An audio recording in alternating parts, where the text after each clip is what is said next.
My brothers and my sisters, listen to me carefully. Some tests do not end with applause. Some hardships do not leave with an announcement. There is no voice from the sky that says it is finished. The test simply releases you. One day you wake up and the weight is lighter. The fear no longer controls your thoughts. The pain no longer defines your identity. And you wonder, when did this change happen? It changed the moment Allah knew your heart was ready. Because Allah does not end a test when life becomes easy. He ends it when you become strong enough to carry whatever comes next. You thought the struggle was meant to break you, but it was shaping you. You thought the delay was punishment, but it was preparation. If you are still praying after the pain, still trusting after the disappointment, still standing after what should have destroyed you, then understand this clearly. You did not fail this test. You passed it. And today, I want to remind you how Allah knows when the final test is truly over. One, the test ends when your heart stops arguing with Allah. At the beginning of every test, the heart reacts before the soul understands. The mind searches for logic, and the tongue forms questions that come from pain, not disbelief. A person looks at their life and says, why me, Ya Allah? Why now, when I was finally stable? Why this pain, when I was trying to do better? Why did you allow this when you know my limits? These questions do not make someone weak in faith. They make them human.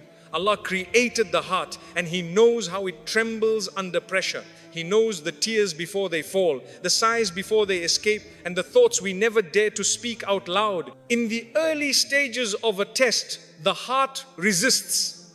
It pushes back against reality. It tries to make sense of something that hurts too much to understand. This resistance often shows itself as constant inner arguments. A person keeps replaying events in their mind, searching for a different outcome, a different decision, a different path that could have avoided the pain. The heart keeps asking for explanations, as if clarity alone will remove the suffering. But clarity does not always heal.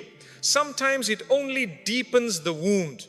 Then slowly something begins to change. Not suddenly, not dramatically, and not because life has improved. It changes quietly. The heart grows tired of fighting what it cannot control.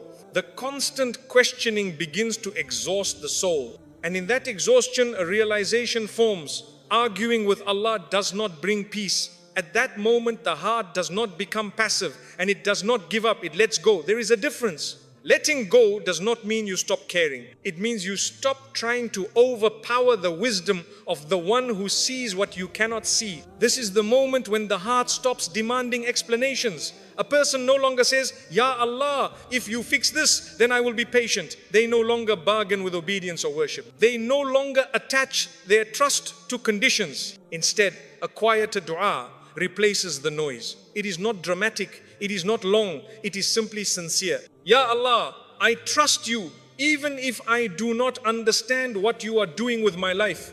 That sentence carries more strength than 1,000 questions. It is not surrender to defeat, it is surrender to wisdom. This is why that moment is not loss, it is victory. Victory over the ego that wants control. Victory over the illusion that we must understand everything in order to accept it. Victory over the belief that peace only comes when pain ends. True tawakkul does not wait for circumstances to improve.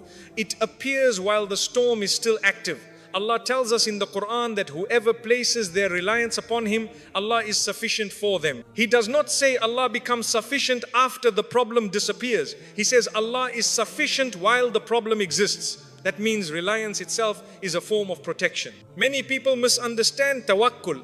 They think it means pretending that pain does not hurt or acting strong when the heart is breaking. That is not tawakkul. Tawakkul is honesty with Allah. It is admitting weakness while trusting strength. It is acknowledging fear while placing faith above it. When a person reaches that state, the test begins to lose its grip on them. The situation may still be difficult, but it no longer controls their inner world. And when the test no longer controls the heart, it has already served its purpose. Understand this clearly. Allah does not measure tests by how painful they are.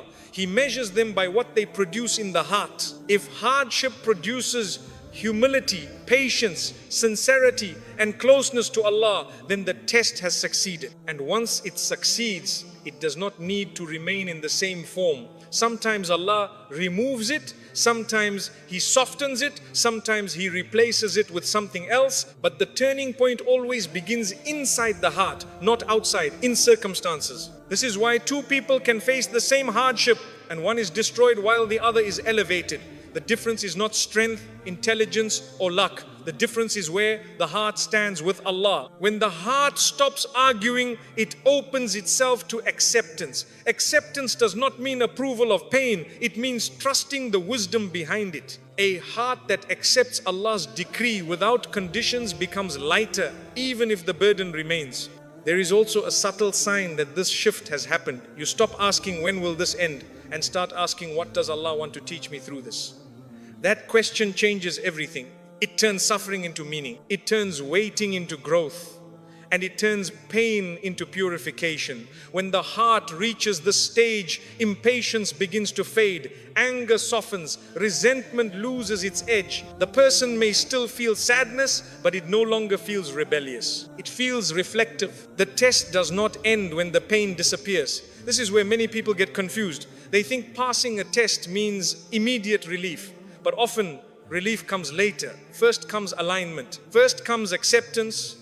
First comes peace in the heart. When the heart aligns with Allah's wisdom, the test has already ended in the sight of Allah, even if traces of it remain in life. So if you find that you are no longer fighting Allah in your heart, no longer questioning His intentions, no longer attaching your faith to outcomes, then understand what that means. It means Allah has carried you to the other side of the test internally. What remains externally is only a process. The real battle was always inside you. And the moment your heart accepted Allah's wisdom without conditions, you won. That is when the test truly ends. 2. Allah does not test what He has abandoned. One of the most dangerous thoughts that enters the heart during hardship is the belief that Allah has turned away from you. When pain lasts longer than expected, when dua seems unanswered, and when relief does not come quickly, the heart whispers, maybe Allah is displeased with me. Maybe I am being punished. Maybe I am forgotten. This thought does not come from strength. It comes from exhaustion. And if it is not corrected, it can slowly poison faith. So let us be very clear about something fundamental. Allah does not test what He has abandoned. Allah tests what He is refining. He tests what He cares about. He tests what He intends to raise. If Allah wanted to ignore you, He would leave you comfortable but distant. He would allow you to drift without guilt. He would let you sin without remorse and sleep without prayer. That is abandonment. Ease without guidance is far more dangerous than hardship with Allah's attention. A heart that feels pain but still turns to Allah is not rejected. It is chosen. Look at the lives of the prophets, and this confusion disappears. The most beloved people to Allah were tested the most severely. Nuh was mocked for centuries. Ibrahim was thrown into fire. Yusuf was betrayed, imprisoned, and forgotten. Musa was chased, rejected, and burdened with a nation that constantly disobeyed. And our Prophet Muhammad sallallahu alaihi wasallam faced loss, hunger, exile, and grief that would break most hearts. None of this was because Allah disliked them. It was because Allah was preparing them. Testing is not a sign of distance. Testing is a sign of attention. It is Allah shaping the heart, stripping it of reliance on people, on plans, on control, and redirecting it back to Him. A heart that is never tested often becomes attached to the world. A heart that is tested learns where true safety lies. This is why hardship often awakens the soul. People who never prayed begin to pray. People who were distracted begin to reflect. People who trusted everything else begin to trust Allah. This does not happen because hardship is good in itself. It happens because Allah uses hardship as a tool of mercy. The pain pushes the heart toward what truly matters. Many people ask, if Allah loves me, why did He allow this? The better question is, if Allah allowed this, what kind of love is He building in me? Love that has never been tested is fragile. Faith that has never been shaken is shallow. Allah strengthens faith by placing it under pressure. just as muscles grow by resistance. Without pressure, there is no growth. Another truth we must understand is that tests are not always punishment for sins. Sometimes they are purification, sometimes they are elevation, sometimes they are protection from something worse that you cannot see. Allah's knowledge is not limited to the present moment. He sees outcomes you will never know. He blocks certain paths not to deprive you, but to save you. When Allah tests you, He is not asking whether you will survive. He already knows the outcome. The test is not for Allah, it is for you. It reveals what is inside your heart. It exposes attachments you did not realize you had. It uncovers weaknesses so they can be healed. And it brings sincerity to the surface. This is why a believer should never interpret hardship as proof of worthlessness.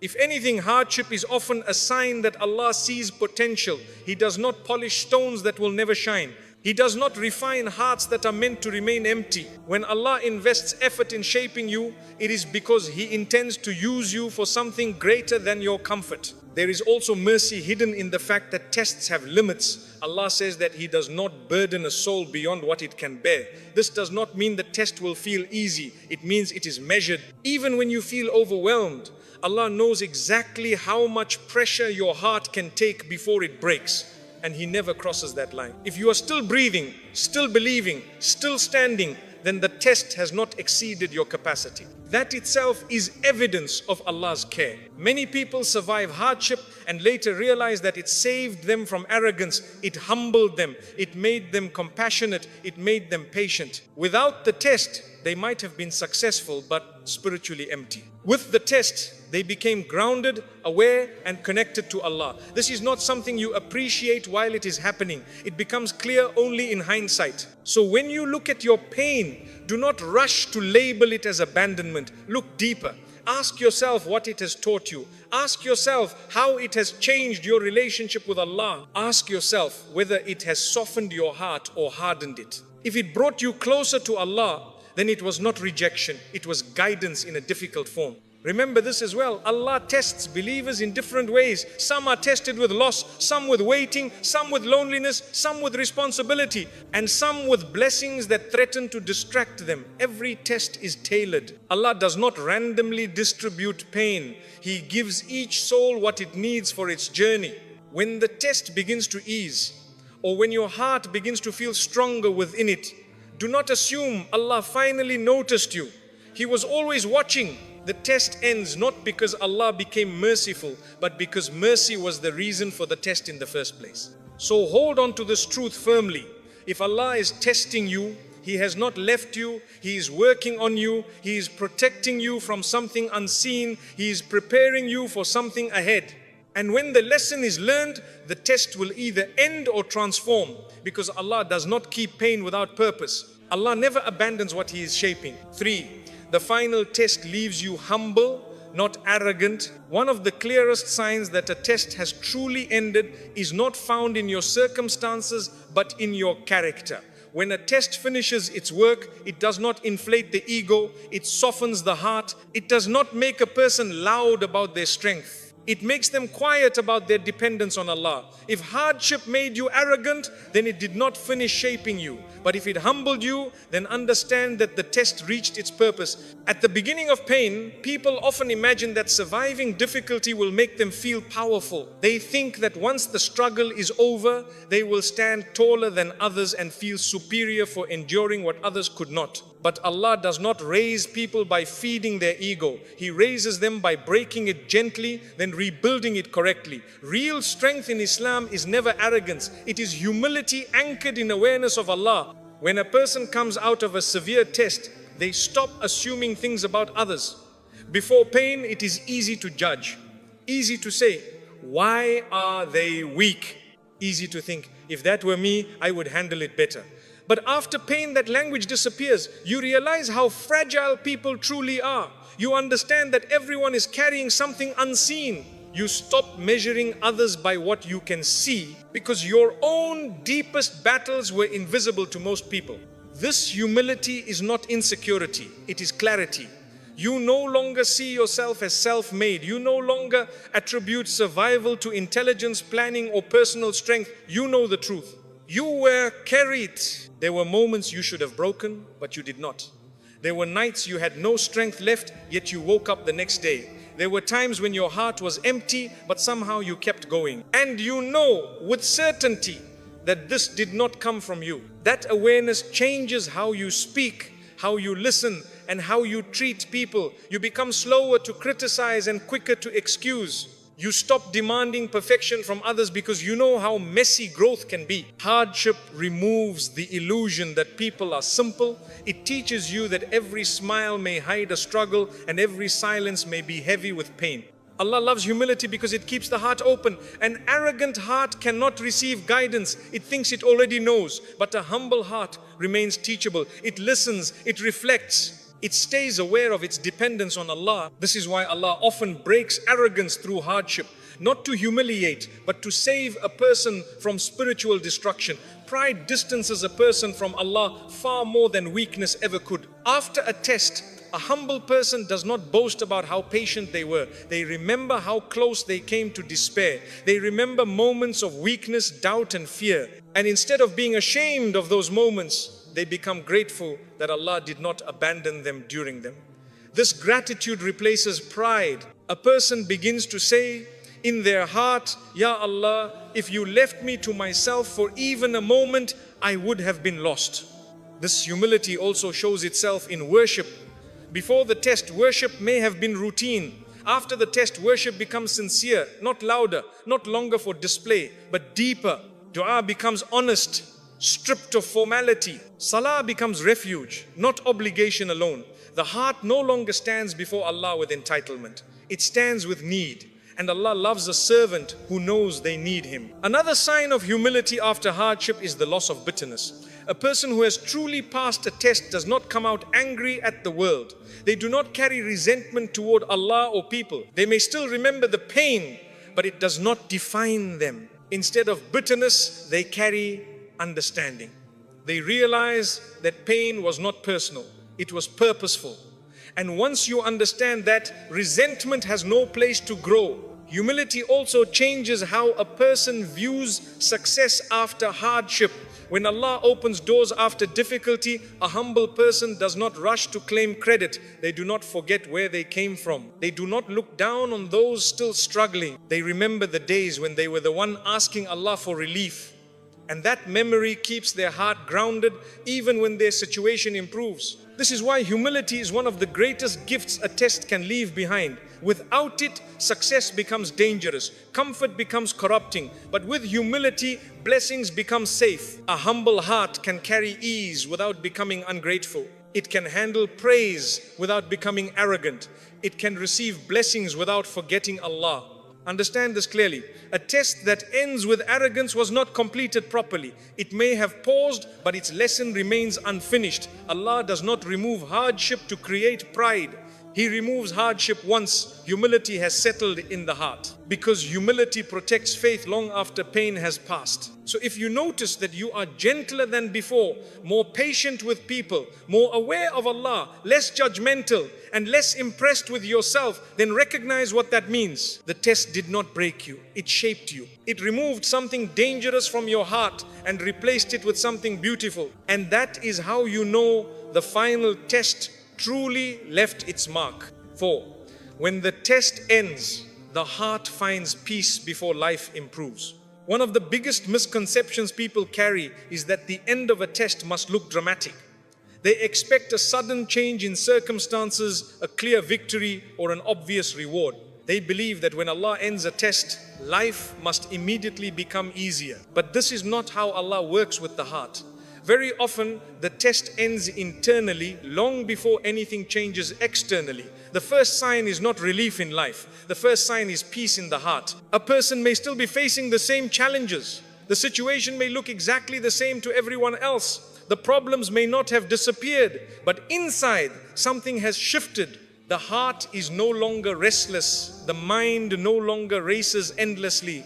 The weight that once sat on the chest begins to lift, not completely, but enough for the soul to breathe again. That peace does not come from solutions, it comes from Allah. This is why Allah places great importance on sakina. Sakina is not happiness, it is not excitement, It is not the absence of pain. It is a calm that settles into the heart despite uncertainty. It is the ability to sit with difficulty without being consumed by it. When Allah places sakina in the heart, it changes how a person experiences hardship. The storm may still exist, but it no longer lives inside you. Before the test ends, the heart is constantly agitated. Every small issue feels overwhelming. Every delay feels unbearable. Every silence feels heavy. The mind keeps replaying worst case scenarios. Sleep becomes difficult. Peace feels impossible. But when the test has served its purpose, Allah eases the heart even if He does not immediately change the situation. A person begins to accept what they cannot control. They stop fighting reality. And that acceptance brings relief that no external solution could provide. This is a mercy from Allah. Because if peace depended on circumstances, most people would never experience it. Life is unpredictable. Problems come and go. But Allah teaches the believer that peace comes from trust, not control. When the heart finally understands this, it stops exhausting itself trying to manage what belongs to Allah alone. There is another subtle change that happens at this stage. The fear that once dominated the heart loses its power. It does not disappear entirely, but it no longer paralyzes. A person still feels concern, but not panic. They still care, but they no longer obsess. They begin to say, whatever happens, Allah is with me. That sentence alone can quiet a storm inside the soul. This peace does not mean the person has stopped making dua. It means the dua has changed in tone. It is no longer desperate. It is no longer rushed. It becomes calm, steady and trusting. A person asks Allah for goodness while accepting that Allah's timing is better than their urgency. That level of trust only comes after a heart has been shaped by difficulty. Many people miss this sign because they are too focused on what has not changed. They keep waiting for visible proof that the test is over. But Allah often gives internal relief before external relief. This is because external change without internal readiness can be harmful. If Allah gave ease to a heart that was still restless, ungrateful or fearful, that ease would be wasted. So Allah prepares the heart first. He makes it strong enough to carry blessings without losing Him. Another sign that the heart has found peace is that you stop replaying the past obsessively. The pain may still be remembered, but it no longer controls your present. You no longer define yourself by what happened to you. You no longer live inside old wounds. The heart begins to focus forward instead of constantly looking back. That is healing, and healing is a sign that the test is ending. This peace also shows itself in how a person handles delays. Before, waiting felt unbearable. Every delay felt like rejection. But now, waiting becomes easier. Not because the desire is gone, but because trust has grown. A person understands that what is meant for them will not miss them, and what misses them was never meant to stay. This understanding removes anxiety from the heart. It is important to understand that peace does not mean the absence of sadness. A person can still feel sadness and be at peace. They can still grieve and be content with Allah's decree. Islam does not demand emotional numbness. It teaches emotional balance. The Prophet ﷺ felt sadness, but his heart remained firm in trust. That is the model. When the test ends internally, a person becomes emotionally stable. Even if life is unstable, they no longer rise and fall with every change. Their faith anchors them. They learn to say, Alhamdulillah, in every state, not because everything is good, but because Allah is always good. This stage is dangerous if misunderstood. Some people think peace means the test is completely over and become careless. But peace is not permission to become lazy or disconnected. It is preparation. Allah gives peace so that the believer can move forward with clarity, patience, and wisdom. It is a sign that the heart is now aligned with Allah's plan. So if you find that your heart is calmer than before, that you are no longer drowning in anxiety, that you can think clearly even while facing difficulty, then recognize this blessing. Do not dismiss it. Do not overlook it. This is Allah telling you that the hardest part has passed. The internal battle is over. Life will still test you in different ways, but this particular test has completed its work. Allah has strengthened your heart, steadied your soul, and given you peace before giving you answers. And that peace is often the clearest sign that the test is ending, even if the world has not caught up yet. When Allah gives peace, no situation can take it away. 5. The test ends when you stop begging for escape and start asking for guidance. At the beginning of hardship, almost every dua sounds the same. It comes from pain, fear, and exhaustion. A person raises their hands and says, Ya Allah, take this away. Ya Allah, end this now. Ya Allah, I cannot handle this anymore. And there is nothing wrong with this. Allah is Al-Latif. He is gentle with His servants. He knows that when pain first strikes, the heart is overwhelmed. It does not think clearly. It only wants relief. But as time passes, something important begins to happen inside the believer. The heart slowly realizes that the test is not leaving immediately. Days turn into weeks, weeks turn into months. And the believer begins to understand that this hardship is not accidental. It has a purpose. It is staying longer than expected because it is working on something deeper than circumstances. This is when the dua starts to change. The believer no longer only asks Allah to remove the pain. They begin to ask Allah to show them how to walk through it correctly. The dua shifts from Ya Allah, end this, to Ya Allah, guide me through this. And that shift is not small. It is a sign of maturity in faith. It means the heart has stopped running away from the test and has started learning from it. Begging for escape focuses on comfort.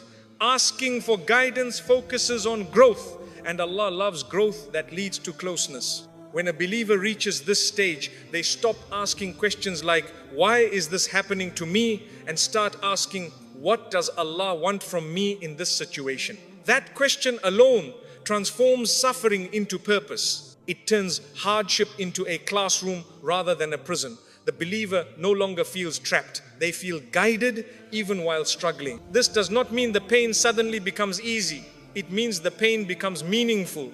And meaning changes how the heart carries weight. A person can carry heavy things when they understand why they are carrying them. But carrying pain without meaning crushes the soul. Allah does not want His servants crushed. He wants them refined. At this stage, the believer begins to reflect deeply. They examine their intentions. They look at their relationship with Allah. They notice habits that distance them from Him and habits that bring them closer. Hardship becomes a mirror. It shows the believer where they were relying on the world too much, where they were neglecting their soul, and where their faith was fragile. This self-awareness is painful, but it is also a mercy. When guidance becomes the focus of dua, the believer becomes less desperate and more grounded. They still ask for relief, but they trust Allah's timing. They stop setting conditions on their faith. They no longer say, if Allah fixes this, then I will obey Him. Instead, they say, Ya Allah, help me obey You even while this remains. That is sincerity. And sincerity changes everything. Allah responds differently to this kind of dua. When a servant asks for guidance, Allah strengthens their heart. He gives clarity where there was confusion. He gives patience where there was panic. He gives stability where there was chaos. The believer may not notice it immediately, but over time they realize they are handling things better. They are reacting with more wisdom and less emotion. That is Allah answering the dua. There is also a powerful sign that appears at this stage.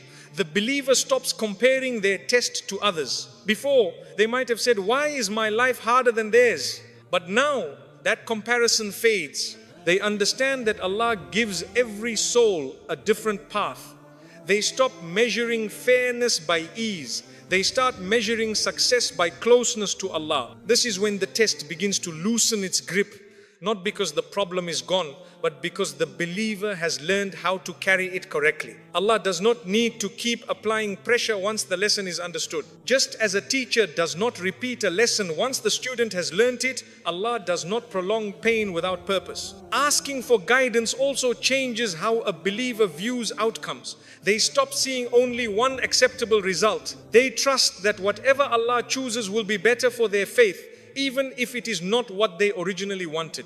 This level of trust is not blind. It is built through experience. The believer has seen how Allah protected them in the past, even when they did not understand it at the time. At this stage, the believer also becomes more careful with their tongue. They stop complaining excessively. They stop spreading negativity. They become mindful of how words shape the heart. Complaining feeds helplessness. Gratitude feeds strength. And guidance teaches balance. The believer learns to express pain without rebellion and hope without entitlement. Another important change happens here. The believer stops chasing signs and starts strengthening principles. They no longer look for constant reassurance that things will work out exactly as they want. They focus on doing what is right, being patient, praying consistently, and trusting Allah's wisdom. This stability is powerful. It shows Allah that the servant is no longer driven by fear, but by faith. When a believer reaches this level, the test has already begun to end, even if it still exists on the surface. Allah does not rush outcomes, but He responds quickly to sincere hearts. The moment guidance becomes the priority, Allah begins to redirect the path. Sometimes the hardship eases. Sometimes it transforms into something manageable. Sometimes Allah replaces it entirely, but the internal work is done. This is why many people look back on their hardest tests and say, that pain changed me, not because it destroyed them, but because it aligned them with Allah.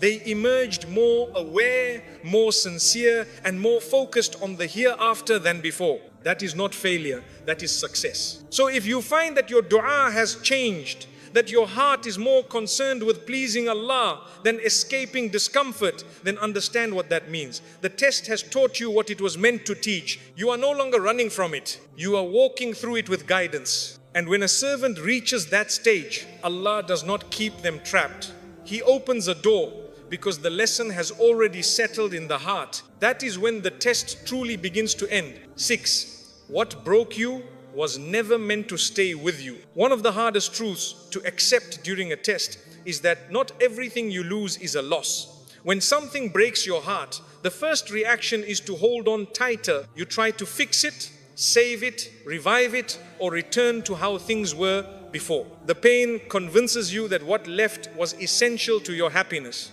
But Allah, in His wisdom, sometimes removes things precisely because they were never meant to stay with you. Many tests come through separation, the loss of a person, a dream, a version of life you planned, or an expectation you built your heart around. And the pain of that separation can feel unbearable because the heart becomes attached before it becomes aware. Attachment makes us believe that our survival depends on what we are holding on to. But Allah knows what the heart cannot see clearly in pain. He knows when an attachment has become a distraction, a burden, or a barrier between the servant and Him. Not everything that feels good is good for you, and not everything that hurts is harmful in the long term. Sometimes Allah removes something not to punish you, but to protect you from what it would eventually cost you. He sees outcomes you will never witness. He knows where certain paths would have led. He knows how certain relationships would have drained your faith, how certain ambitions would have hardened your heart, and how certain comforts would have made you forget Him. So He intervenes, and His intervention often feels like breaking. This is why some tests feel so personal. You say, Ya Allah, why this? Why did you take this from me when I needed it so badly? But what you needed emotionally and what you needed spiritually were not the same. Allah prioritizes the soul over comfort, always.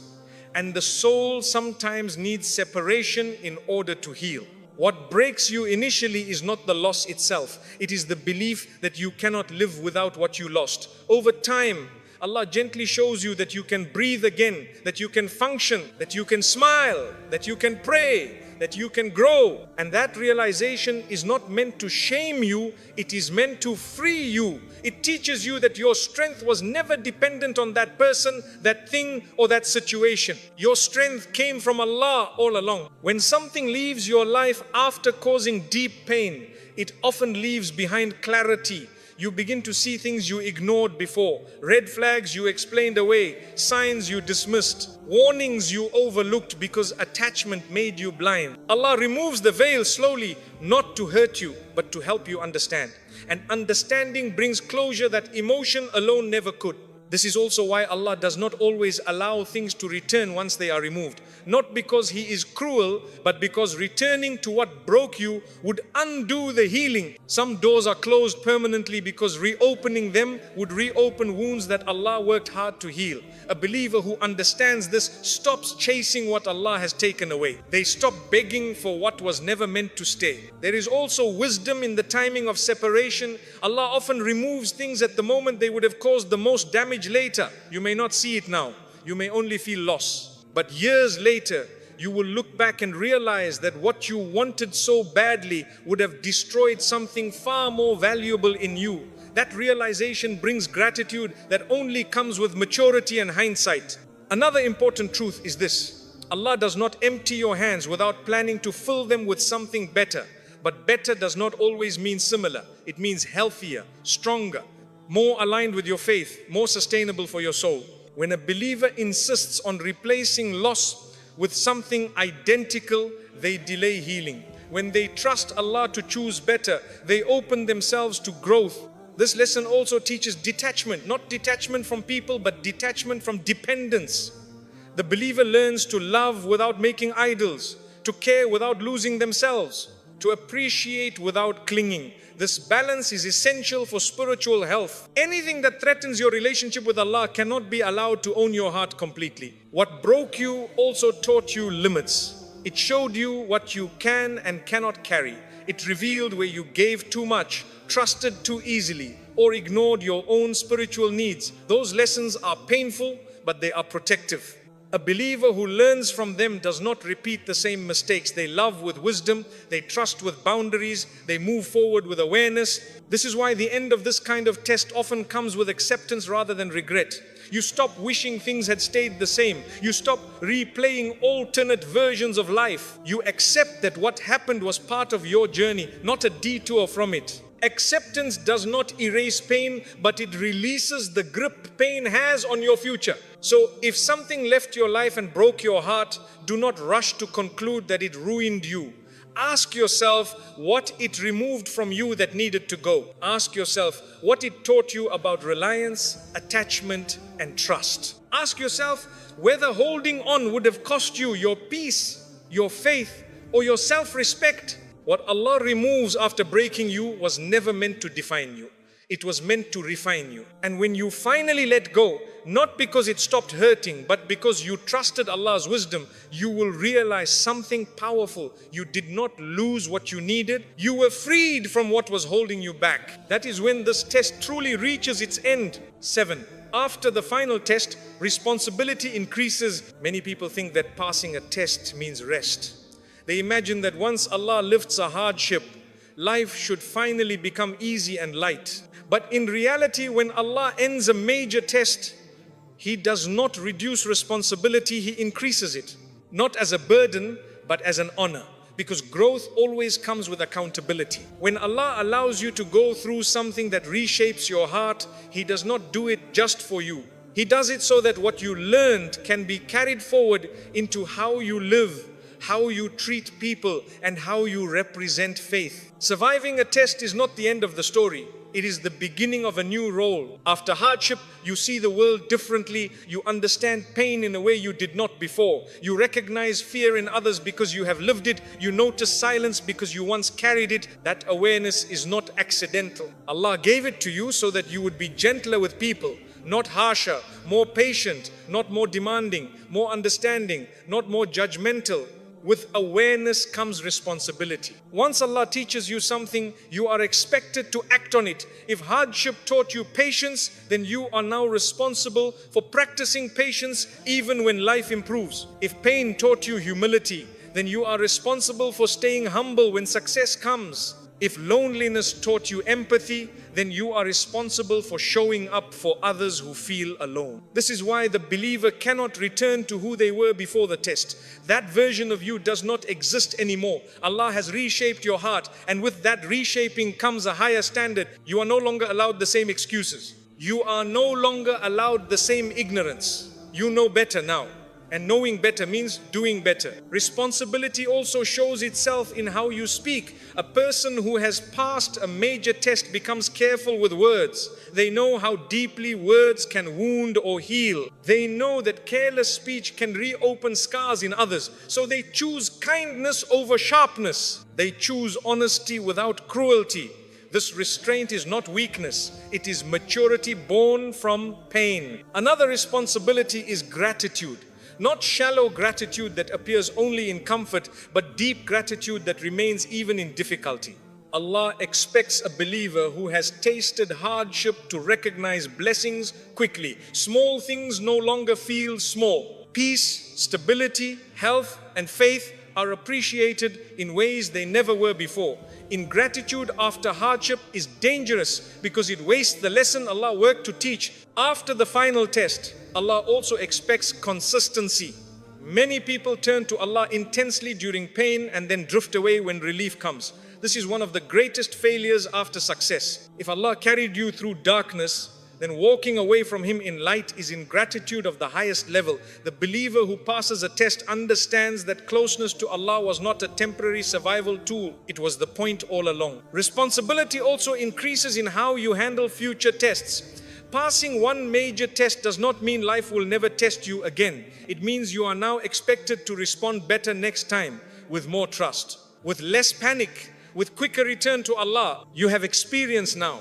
And experience is a trust. Allah does not test you the same way twice. Each test builds on the previous one. And if you learned the lesson, the next test will not crush you. But if you ignored the lesson, the test may repeat itself in a different form. Responsibility is what prevents repetition. Another heavy responsibility after hardship is not allowing pain to become an excuse for harming others. Some people survive suffering and then use it to justify cruelty, distance, or emotional coldness. That is failure, not strength. Pain is meant to produce compassion, not bitterness.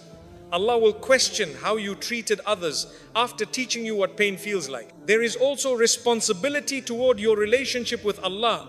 After a test, dua should not become lazy. Salah should not become rushed. Remembrance should not disappear. If Allah gave you strength when you were weak, then remembering Him when you are strong is the least you can do.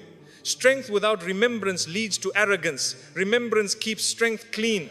Passing a test also means becoming an example, even if quietly. Not everyone is meant to speak publicly or teach formally, but everyone teaches through behavior. People notice how you handle stress, how you treat others, how you react when things do not go your way. Your conduct becomes a silent message about trust in Allah. Allah does not elevate people for decoration. He elevates them for purpose.